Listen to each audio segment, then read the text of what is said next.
Laudetur Jesus Christus, Vatican and World News.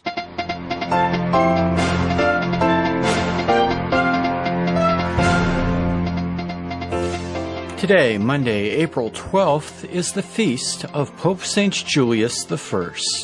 And these are today's headlines. The Vatican announces a theological symposium on vocations set for February of 2022. Burmese Cardinal Charles Bo calls on the citizens of Myanmar to reject the path of inhumanity and engage in acts of mercy. And 7 members of religious orders, as well as 3 lay people, were kidnapped Sunday in Haiti. In the Vatican, I'm Christopher Wells. Our top story today, the Vatican held a press conference on Monday morning at the Holy See Press Office to announce a symposium on the theology of priesthood. The 3-day event will take place in February 2022 and will explore the relationship between the ordained priesthood and the priesthood of all the baptized. Devin Watkins has the story. The Vatican will host a theological symposium on vocations on February 17th to the 19th, 2022, entitled Toward a Fundamental Theology of the Priesthood. The event was presented on Monday at the Holy See Press Office by Cardinal Mark Ouellet, Professor Michelina Tenace, and Father Vincent Siret. The trio presented reporters with the background and goals of next year's symposium, which will address the issue of clerical celibacy in the Latin Rite and the priesthood of the baptized. Various cardinals will preside over the reflections of each half-day, and Pope Francis is expected to offer participants a message at the end of the symposium. Cardinal Mark Ouellet, prefect of the Congregation for Bishops, kicked off the press conference, linking its timing to the upcoming Vocation Sunday held on April 25th. He said the decision to hold the 3-day symposium was not taken lightly given the health crisis set off by the pandemic. But, added Cardinal Ouellet, there is a certain urgency to explore the theology of the priesthood. Professor Michelina Tenace, who teaches theology at the Pontifical Gregorian University, described the urgency of the issues being addressed. We see today that in many parts of the world, bishops and priests are struggling to identify the changes required for a priest to be truly a sentinel of the kingdom of God, she said. So, she added, the symposium will explore the foundation which links the ministerial priesthood to the priesthood of the baptized. Professor Tenace pointed out that ordained ministers are indispensable because they guard the divine life through the sacraments, while the people of God guard the divine life by building up the church in the witness of charity and the growth of charisms. This, she added, means that the community of the baptized and priests share a mutual responsibility. Father Vincent Siret, the rector of the Pontifical French Seminary, invited all seminary formators to follow next year's symposium as a way to help candidates for the priesthood to grow into good priests. The consecration of one's entire life involves the entire person and can only be justified through a self-giving perspective of following Christ in a Trinitarian dynamic, he said. Love, added Father Siret, is at the heart of the gift of self. I'm Devin Watkins. Following the press conference, Cardinal Ouellet spoke with Vatican News about the major themes of the conference and the importance of addressing the issues at this point in time. The major theme is the relationship between the priesthood of the baptized and the priesthood of the ordained. So, because Second Vatican Council has enhanced the value of the priesthood of the baptized, but along the way in the Church we have not reflected enough on this question from a deeper ecclesiology. So the proposal is a Trinitarian ecclesiology that can show better how do these 2 dimensions of the priesthood of Christ are integrated concretely in the Church, between ministers and between the lay faithful, the married people, the consecrated people. It is urgent because we live in a difficult situation. And we have a sense that tensions are present in the Church, strong tensions. And so we need a deeper theological reflection to understand the Church as communion. As if we want to overcome tensions that are more at a superficial level. So we need to deepen our understanding of the mystery of the Church, of the presence of the Holy Trinity in the Church, and how it works with the concrete services and ministries and the fact of the community of the baptized. And that was Cardinal Marc Ouellet speaking with Vatican News about the upcoming Theological Symposium on Vocations. In world news, the ruthless crackdown on protesters and opponents of the February 1st coup by Myanmar's hardline military is continuing to claim lives throughout the nation. According to figures documented and compiled by the NGO Assistance Association for Political Prisoners, a total of 706 people have been confirmed killed by security forces as of Sunday.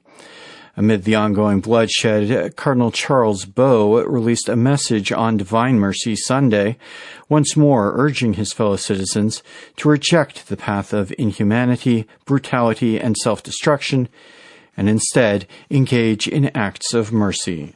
Robin Gomes has this report. A true way of the cross amid blood, tears, and darkness, and sorrowful memories of mothers mourning their children. This is how Myanmar Cardinal Charles Bo of Yangon described the situation in his country. He recalled how the coup and the bloody crackdown by security forces against protesters have exacerbated the already dire situation in the country caused by the COVID-19 pandemic over the past year. Even before the coup, he said, millions were starving. Cardinal Bo noted that the Church, which was drawn into the struggle of the people, accompanies them in their blood and tears. You really walked a true way of the cross, he said, praying that the grace flowing from the heart of Jesus heal each one of them from those sorrowful memories.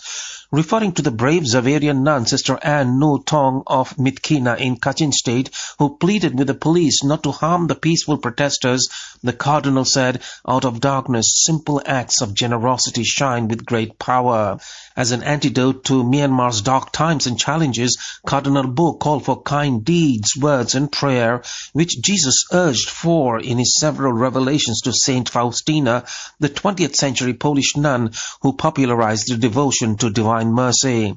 Mercy starts with good deeds, the Cardinal said, adding, today more than ever our community stands in need of mercy when most people are starving. Hundreds of people living in fear, anxiety, and dread also need comforting words and consolation. At the same time, prayers with great faith can help Myanmar overcome the two big mountains of the pandemic and the coup. Instead of resorting to brutality, inhumanity, and self-destruction, Cardinal Bo urged all to be instruments of peace after the heart of St. Francis of Assisi. We shall overcome any darkness with the light of Jesus. I am Robin Gomes. In Latin America, 5 Haitian and 2 French religious, as well as 3 lay people, were kidnapped in the Caribbean nation of Haiti on Sunday as they were preparing to attend a ceremony for the installation of a new parish priest. Father Benedict Mayaki has that story. 5 Catholic priests and 2 nuns were part of a group of people abducted on Sunday in Haiti. Reports say that the group includes 4 priests and 1 nun of Haitian nationality and 2 French citizens, a priest and a nun. 3 other lay persons were also reportedly abducted at the same time. The incident took place in the municipality of Croix-des-Bouquets, northeast of Haiti's capital, Port-au-Prince, while the group was preparing to attend the installation of a new parish priest. Separate reports indicate that the kidnappers, suspected to be part of an armed gang, have demanded a ransom for the release of the people in their custody. Reacting to the kidnappings, Bishop Pierre-André Dumas of Miroguan lamented that this is too much. He stressed that the time has come for these inhumane acts to stop. In the same vein, the Haitian Conference of Religious, in a statement, has expressed its deep sorrow but also its anger at the situation which the group says has been going on for over a decade. They called on authorities to take adequate measures to ensure the release of the people in the custody of the kidnappers. For several years, the island nation of Haiti has battled with political and socio-economic crisis and a worsening atmosphere of insecurity. The situation of political instability and a spike in kidnappings by gangs have led to recent protests by thousands of citizens who accuse authorities of not sufficiently equipping the police in their fight against insecurity in the Caribbean nation. In March, the government declared a state of emergency for 1 month in several areas of the country in an effort to stem the upsurge of crime and to allow the national police to regain control of areas overrun by gang activity. I'm Father Benedict Mayaki. Staying in Latin America, right-wing politician Guillermo Lasso has won the presidency of Ecuador on his third attempt in a second-round runoff election. James Blears tells us more. Former banker Guillermo Lasso scraped into the second round of the presidential election runoff, barely ahead of indigenous candidate Yacu Perez and well behind 36-year-old leftist economist Andres Araúz, who's a protege of former President Rafael Correa, now in exile in Belgium, having been sentenced to 8 years jail in his absence on corruption charges, which he denies. Lasso, aged 65, got 52.51% of the vote, while Araúz, who gained 47.40%, conceded and congratulated him. Perez, who'd unsuccessfully demanded a recount of the February the 7th round one, steadfastly refused to endorse either, calling on his supporters to spoil their ballots. Accordingly, 1.6 million votes are scuppered, which is about 16% of the overall vote. In his victory speech, Lasso said, "We will build a more just country with more prosperity for everyone. This is a victory for the Ecuadorian people. No one will prevent the course of history." Outgoing President Lenin Moreno had decided not to run for re-election. Falling oil prices and the ravages of the pandemic have bit deep into the economy.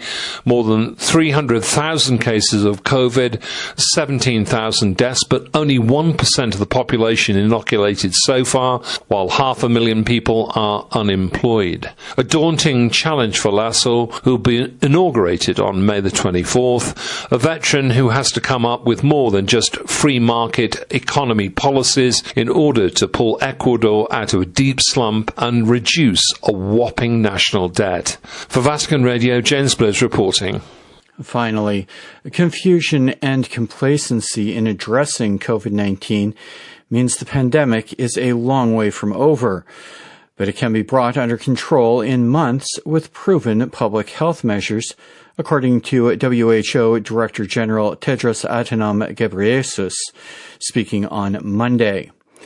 We too want to see societies and economies reopening and travel and trade resuming, Tedros told a news briefing. But right now, he continued, intensive care units in many countries are overflowing and people are dying. And he added, it's totally avoidable. The COVID-19 pandemic, he said, is a long way from over, but we have many reasons for optimism. The decline in cases and deaths during the first 2 months of the year shows that this virus and its variants can be stopped.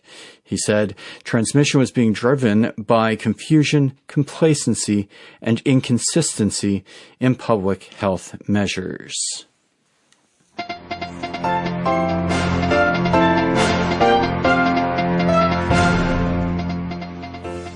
And that brings us to the end of this edition of Vatican and World News. For more on these and other stories, we invite you to visit our web portal at www.vaticannews.va. You can also follow us on the Vatican News English section Facebook page and on Twitter. My thanks today to our producers and to our technicians in the studio. In the Vatican, I'm Christopher Wells.